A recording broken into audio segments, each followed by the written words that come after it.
Ramai kasus Munir dibahas, hacker, Bjorka dan raibnya dokumen TPF. Kasus pembunuhan terhadap aktivis hak asasi manusia, HAM, Munir Said Thalib kembali menjadi perhatian gara-gara aksi peretas hacker beridentitas Bjorka. Melalui utas di Twitter belum lama ini, Bjorka menyatakan dalang pembunuhan Munir adalah mantan Deputi V Badan Intelijen Negara BIN, Mudi Purwopranjono atau Mudipar. Setelah pensiun, Mudipar terjun ke dunia politik. Saat ini dia menjabat sebagai Ketua Umum Partai Berkarya. Partai Berkarya menduga ada niat lain di balik upaya Bjorka mengungkit kembali kasus Munir yang pernah menyeret Mudi. Adanya hacker Bjorka membuka ke publik lagi kasus Munir, pasti ada niat di balik itu. Entah mau menutupi isu terupdate atau sekadar isu jelang pemilu 5 tahunan. Wallahualam, ujar Sekretaris Jenderal Partai Berkarya Badarudin Andi Picunang dalam keterangannya, Senin tanggal 12 September tahun 2022. Di sisi lain, Komite Aksi Solidaritas untuk Munir Kasum menyebut ada 5 nama terduga aktor kasus pembunuhan aktivis hak asasi manusia, HAM Munir. Hal itu tercantum dalam rekomendasi tim pencari fakta TPF kasus Munir. Nama Mudipar dan mantan Kepala Badan Intelijen Negara, BIN, Abdullah Mahmud Hendro Priyono turut dimasukkan dalam rekomendasi TPF Munir untuk didalami perang masing-masing dalam kasus itu. TPF juga pernah merekomendasikan kepada Presiden agar memerintahkan Kapolri saat itu untuk melakukan penyelidikan lebih lanjut terhadap sejumlah nama, antara lain Hendro Priyono, Muhdi PR, Bambang Irawan, Indra Setiawan, dan Ramelga Anwar, karena diduga merupakan aktor-aktor yang terlibat dalam permufakatan jahat pembunuhan Munir, kata Sekretaris Jenderal Kasum Bivitri Susanti dalam konferensi pers di kawasan Kuitang, Jakarta Pusat, Selasa tanggal 13 September tahun 2022. Akan tetapi, kata Bivitri, Hendro Priyono menolak diperiksa, tidak menghadiri panggilan dan bersikap tidak kooperatif atas semua panggilan yang dilayangkan TPF. Sekali lagi, upaya tersebut kandas. Hendro Priyono tetap tidak dapat disentuh oleh proses penegakan hukum menunjukkan bahwa ada impunitas hukum di sini, kata Bivitri. Kompas.com berupaya menghubungi Hendro Priyono terkait pernyataan Kasum ini.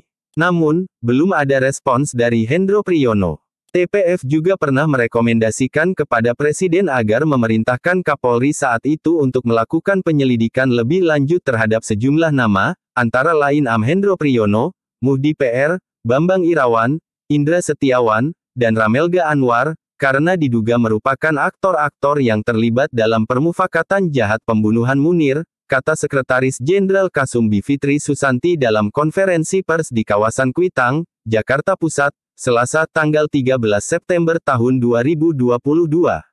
Akan tetapi, kata Bivitri, Hendro Priyono menolak diperiksa, tidak menghadiri panggilan dan bersikap tidak kooperatif atas semua panggilan yang dilayangkan TPF. Sekali lagi, upaya tersebut kandas. Hendro Priyono tetap tidak dapat disentuh oleh proses penegakan hukum menunjukkan bahwa ada impunitas hukum di sini, kata Bivitri. Kompas.com berupaya menghubungi Hendro Priyono terkait pernyataan Kasum ini. Namun, belum ada respons dari Hendro Priyono. Kronologi kasus pembunuhan Munir. Munir dibunuh pada tanggal 7 September tahun 2004 dalam penerbangan Garuda Indonesia G974 dari Jakarta ke Amsterdam melalui Singapura. Pemberitaan harian Kompas tanggal 8 September tahun 2004 menyebutkan, Munir meninggal sekitar 2 jam sebelum pesawat mendarat di Bandara Schiphol, Amsterdam, Belanda, pukul 8.10 waktu setempat. Menurut laporan Munir wafat saat pesawat itu melintas di langit Rumania. Hasil autopsi menunjukkan adanya senyawa arsenik dalam tubuh mantan Ketua Dewan Pengurus Komisi untuk Orang Hilang dan korban tindak kekerasan kontras itu. Proses hukum terhadap orang yang dianggap terlibat dalam pembunuhan Munir telah dilakukan. Pengadilan menjatuhkan vonis 14 tahun penjara kepada Policarpus Budihari Priyanto yang merupakan pilot Garuda Indonesia, karena terbukti melakukan pembunuhan berencana terhadap Munir dengan cara memberik. Putusan itu dikuatkan Pengadilan Tinggi DKI Jakarta pada tanggal 27 Maret tahun 2006. Akan tetapi, pada tanggal 3 Oktober tahun 2006, Mahkamah Agung, menyatakan Policarpus tidak terbukti melakukan pembunuhan berencana terhadap Munir dan menjatuhkan vonis 2 tahun penjara. Menurut Ma, Polikarpus hanya terbukti bersalah menggunakan surat dokumen palsu untuk perjalanan. Lantas Kejaksaan Agung Kejagung mendaftarkan permohonan peninjauan kembali PK ke Pengadilan Negeri Jakarta Pusat atas putusan Ma terhadap Polikarpus. Pada tanggal 26 Juli tahun 2007, Ma mengabulkan PK yang diajukan Kejagung dan menjatuhkan hukuman penjara 20 tahun kepada Polikarpus. Polikarpus kemudian mengajukan PK atas putusan itu. Polikarpus kemudian bebas bersyarat pada tanggal 13 November tahun 2014 setelah menjalani 8 tahun masa hukuman. Dia bebas murni pada tanggal 29 Agustus tahun 2018. Polikarpus meninggal pada tanggal 17 Oktober tahun 2020 di Rumah Sakit Pusat Pertamina, Jakarta, akibat infeksi COVID-19. Dalam kasus pembunuhan Munir, pengadilan juga memvonis 1 tahun penjara kepada Direktur Utama Garuda Indonesia saat itu, Indra Setiawan. Dia disebut terbukti berperan menempatkan Polikarpus di jadwal penerbangan Munir. Caranya dengan membuat surat perintah perjalanan yang menyatakan Polikarpus sebagai staf perbantuan perusahaan atau petugas keamanan penerbangan aviation security dalam pesawat yang ditumpangi Munir. Menurut Indra, dia membuatkan surat penugasan itu karena Polikarpus mendatanginya pada Juni atau Juli tahun 2004 di restoran Bengawan Solo, Hotel Sahid, Jakarta.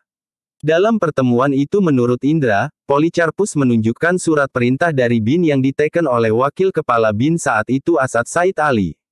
Isi surat itu menyatakan meminta Polikarpus ditugaskan sebagai petugas keamanan dengan alasan PT Garuda Indonesia adalah perusahaan vital dan strategis sehingga keamanannya perlu ditingkatkan. Di sisi lain, sejumlah fakta persidangan bahkan menyebut adanya dugaan keterlibatan petinggi BIN dalam pembunuhan ini. Sebab, Polikarpus disebut-sebut merupakan agen non-organik BIN yang direkrut oleh Mudipar. Menurut Ketua TPF Munir Marsudi Hanafi, saat itu Hendro Priyono menjadi salah satu orang yang dianggap patut diperiksa. Sebab, kasus pembunuhan Munir diduga melibatkan sejumlah anggota BIN dan Hendro Priyono sebagai pimpinan tertinggi dianggap mengetahui hal itu. Akan tetapi, kata Marsudi, keterlibatan Hendro Priyono dalam kasus pembunuhan Munir tidak terbukti. Akan tetapi, tidak ada petinggi BIN yang diputus bersalah oleh pengadilan dalam kasus Munir. Pada tanggal 13 Desember tahun 2008, Mudipar yang menjadi terdakwa dalam kasus ini, divonis bebas dari segala dakwaan. Dokumen TPF hilang. Selain itu, hal yang juga menjadi persoalan besar adalah keberadaan dokumen hasil penyelidikan TPF Munir tidak diketahui sampai saat ini. Padahal menurut TPF, mereka sudah menyerahkan langsung salinan dokumen penyelidikan itu ke tangan Presiden Susilo Bambang Yudhoyono, SBY, pada tanggal 24 Juni tahun 2005 di Istana Negara, tanpa melalui Sekretariat Negara. Hal itu dibenarkan oleh mantan Menteri Sekretaris Negara Yusril Iza Mahendra. Setahu saya pada waktu itu TPF menyerahkan laporan itu langsung by hand kepada Presiden, kata Yusril saat dihubungi Kompas.com pada tanggal 13 Oktober tahun 2016. Yusril menjelaskan, saat itu SBY tidak memerintahkan agar Sekretariat Negara mengarsipkan dokumen tersebut. Oleh karena itu, Yusril menilai wajar apabila saat ini dokumen tersebut tidak ada di Sekretariat Negara.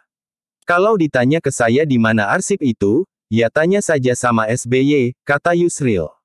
Yusril menilai, memang tidak semua dokumen yang diserahkan kepada Presiden harus diregistrasi di Setnek.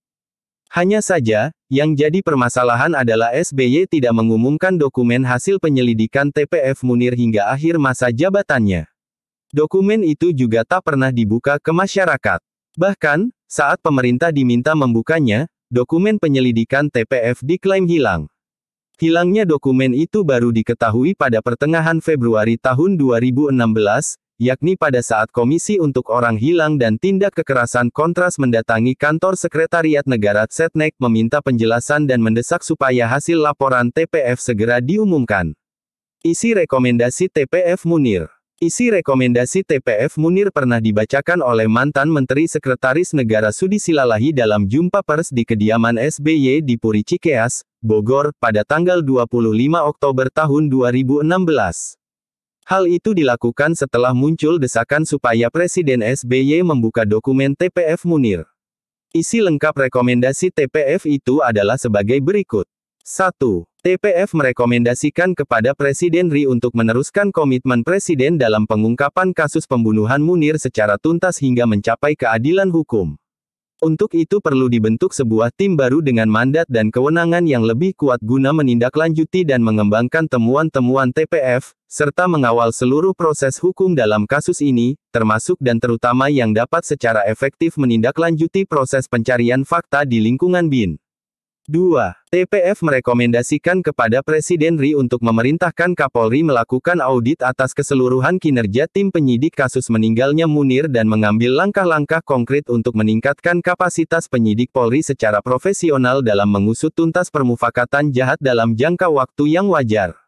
3. TPF merekomendasikan kepada Presiden RI untuk memerintahkan Kapolri agar melakukan penyidikan yang lebih mendalam terhadap kemungkinan peran Indra Setiawan, Ramelga Anwar, Amhendro Priyono, Muhdi PR, dan Bambang Irawan dalam permufakatan jahat melakukan pembunuhan berencana terhadap Munir.